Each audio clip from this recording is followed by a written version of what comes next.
All right, so if you're watching this video, I am going to assume that you have seen the movie Shrek. And in the movie Shrek, there is a really funny scene where Shrek tells Donkey that ogres are like onions. And of course, Donkey assumes that this is because they both stink.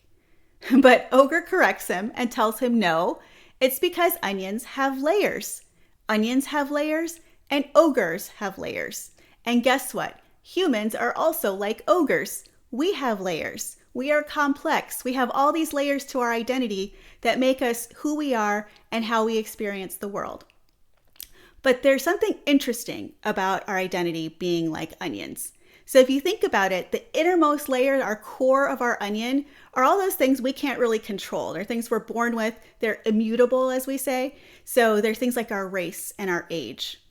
And there's a second layer of our identity that's all about choices and chances in life. It's whether or not you have kids and are married. It's how much education you have, where you got that education, where you were born, and where you live now. All of those things really shape how we experience the world and the lens through which we go through life. But there's a third layer of our onion that exists only at work and matters only at work. It's the third layer of our onion that I call our workplace identity.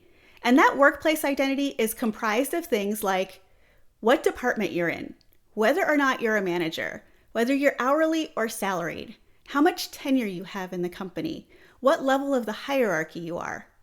All of those things shape how we experience the workplace, just like all of the other layers of our identity shape how we experience the world. And all of those aspects of our workplace identity, they really only matter in the context of work. You know, your friends don't care whether you're a junior specialist or a senior manager. They really don't. But it matters at work.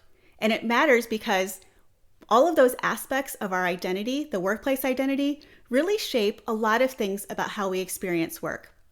They shape how much information we have access to. They shape how much decision-making power we have.